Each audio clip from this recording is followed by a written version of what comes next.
Okay, well, let's go ahead and check the mailbox. We're going to head over to Nick's mail corner right now. that Nick. So Nick has emailed in, and he's calling me out. As Says, always. "What's up, Bing Bongs? Let me just get to it. Your Destiny review sucked." Okay, maybe not sucked, but I definitely think it was premature, mostly because Destiny is an MMO over a first-person shooter. And with most MMOs, it's real hard to get a feel for it within the first week because the massive amounts of content rewards available come later. So by now, I'm sure your perspective has changed on it a bit, so I'd love to hear all about it. As always, get winked, chink dinkers. That's just offensive. I think it's endearing. It's endearing. Put that on the inside of a ring. This is for one me, that I Nick. really can't speak to. This has to be a solo chase response. Nick, you're completely right. I accidentally got real negative on Destiny on this show, and I thought that we were singing its praises. yeah, but I think we talked more about the negatives before we talked about the positives. Okay. That being said, that's because all I had played was really the story progression. Okay. So what I will stand behind is I think that the absence of story, especially in a Bungie game, is a little unforgivable to me. Okay. Even if the missions were to come at a slower pace, it kills me that there was almost no cutscenes, and Right. after a certain point in time, I stopped caring. Mm-hmm. That being said, every time I read a review online and I read about all of the problems that people have with it, I agree with them, but at the same time, I can't stop playing Destiny. All I play is Destiny. Yeah. Destiny has its hooks in me. The gameplay is brilliant. And I'm going to use Diablo 3 as an example because that's the latest RPG that I played. And you were into that one a lot as well. Exactly. And that game came out like 2 years ago. And for a long time, a lot of people thought that the loot system was broken.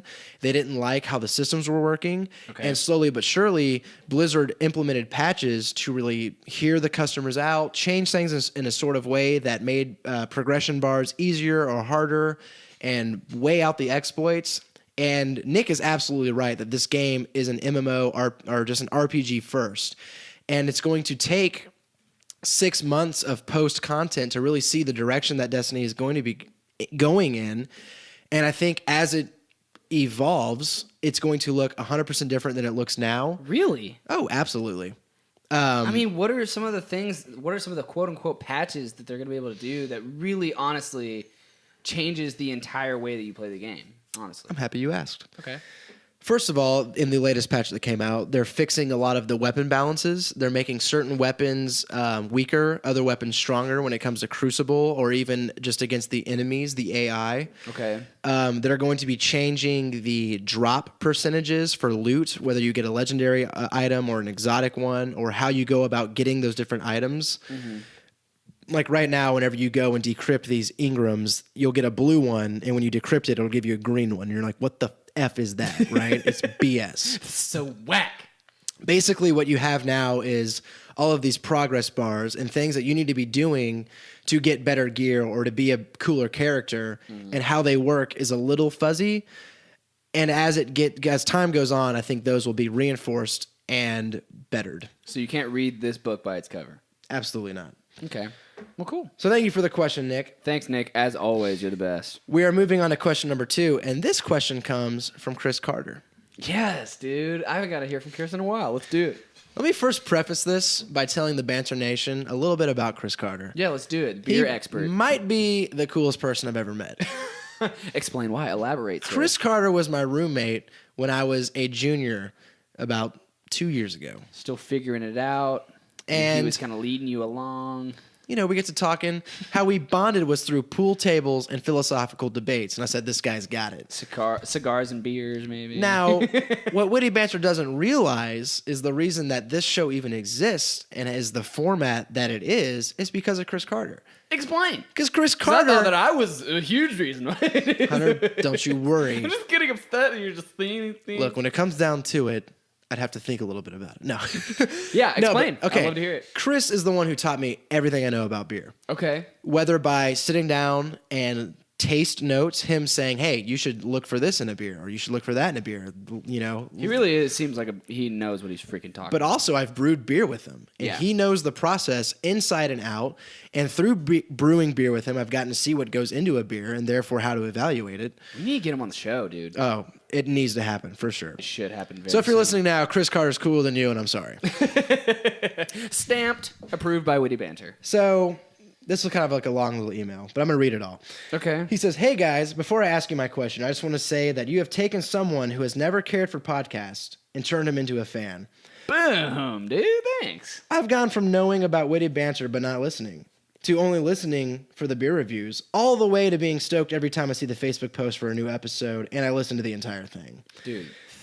Yes. He says, "I love the intelligent debates about current technology issues. You guys managed to make me laugh pretty hard." And he says, hashtag Habanero War, hashtag Witty Banter halftime song, hashtag Mr. Squidward, do you smell that smelly smell that smells smelly? Dude, he's just killing me right He's now. on it, dude. He's on a roll. He teed up the ball and then just bashed it We out have of to the call park. this Chris's mail quarter. Yeah. Nick just got wide-eyed. Y'all are gonna already betray me like that? I've sent you 50 emails. This chump has sent you one. Why is that? Down to the brass tacks. Okay. Anyways, the question is related to the Mars One project. I'm not holding my breath, but it sounds like this one is starting to get legs. I read that a married woman from Austin is a semifinalist to go to Mars with 3 other people in 2024. Now, the question is, if you were married and were asked to go to Mars to begin a colony and had to leave your loved ones behind, would you do it? Why or why not? Keep it coming, guys. Cheers. Chris, thank you for the question. It's a brilliant question, and it's definitely a thinker. This is thought-provoking, It's- dude. Good work. One where we're going to have to weigh our values and really figure this one out. He already gave us a very specific prompt by saying that we are married in this situation. Yes. Which makes it tough because neither of us are married right now, so we don't really know the feelings that are involved with something like that. But I can imagine, I can try and get myself on that level. I think that if it was this thing where if I was kind of like chosen to do this thing, everyone's like, Hunter, we need you to do this, like for the sake of mankind. I would have no problem doing that. But it's not. We're talking about the 2024 Mars One project. And the entire idea behind that is just that we're going to try and colonize Mars, right? There's I think the understanding is that these people aren't coming back. Yeah, I think it's a one-way trip. Yeah. I also understand it like that. Hashtag band name. One-way trip. Anyway. Nice. Okay, we'll take that. I largely would not. I'm going to go ahead and just say that I don't think I would do this.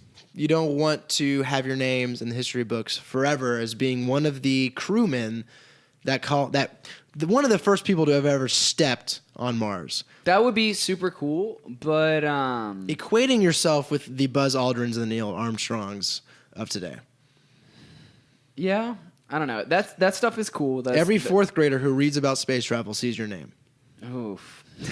You're really laying it on thick here, Chase. You get to put the flag of the United States. You get to be the king of Mars. When you rule all of your subjects with an iron fist. Fair. Stern, but fair. All right, but I don't know. I think that for me, the things that I'm going to find that make my life worth living are going to be things that I find on Earth, man. Like, Yeah. I can totally see how fulfilling and amazing and just epic this adventure would be for somebody. But I think that I would have too much of a detachment from being able to see like nature and trees and just like But you plant get and to water and but you just get to all these witness things. firsthand a whole new nature. Yeah, that's cool. But I love my nature, man. Yeah. I'm going to go ahead and say that I'm a pretty conservative person when it comes to actions that I'm going to take and just like risks that I'm going to take. I'm pretty risk averse, I'd say, for the most part. So I'm going to go ahead and put my stamp and say that if Hunter was given this option and he's married, and he's already found like the woman of his dreams and stuff like that, I don't think I would do it. I don't think I could do it. I guess that brings it to me. Okay. Yeah. Around the horn to pew, pew. I'm going to say no as well. Okay. And here's why. In the future where I have my wife, like you said, who is the girl of your dreams, maybe you've started a family, there is the draw of that history book name. And especially a couple of years ago, that's kind of what even drove me to my major, was reading about these figures who changed the course of history through whatever policy they had or whatever Congress they were a part of and whatever. Yeah, indoctrination. That being said, I don't really look for that anymore. I think how I want to better myself is doing it for me, where I want to be this great epic person, but I want to do it in my own mind. Right, know? yeah. I don't want to have to be validated by being well known. And number two, I can't get away from my family values.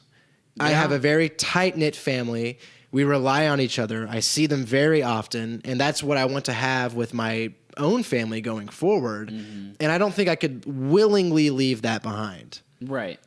So for that reason, I'm going to say no. Yeah. It's just, man, when you have things, I'm not going to say that just because you're married that like you have things where you want them and stuff. You're probably going to, everybody still has their own problems and stuff. But I just don't see how, the only thing that I would really get from that thing would just be the sheer sense of adventure. And while I want to say that I'm adventurous and spontaneous and I would love to do these kinds of things, I think that like the lack of human interaction, the lack of change, I mean, it's not like, it's going to be a very slow process for all the people that go up to Mars. It's going to be a survival situation. Yeah, it's going to be straight up like if somebody makes a mistake, they're going to die. Yep. And so if one entity on the crew or team makes a mistake, everybody dies, or stuff like that. I think that the adventure and epicness of it, for me, doesn't outweigh all of the things that I have here and all of the the relationships I have, the connections I have, the ways for me to better myself here. There's so much of Earth that I haven't seen. I don't need to leave it. Right, yeah. We still got some stuff to do on Earth, man, before we start leaving and being like, peace. Well, thank you for the question, Chris. We really appreciate it. More than you know, man. Seriously. If you yourself would like to be a part of the show and have your name over the microphone and just blast it out to tons of people. Just talk about how cool you are. We'll give everybody who just emails in, we'll talk about how cool they are for like at least a minute or two. Your ass so hard. There might as well be a tattoo of my lips there. But if you want to be that person with a lip tattoo, email wittybantershow@gmail.com.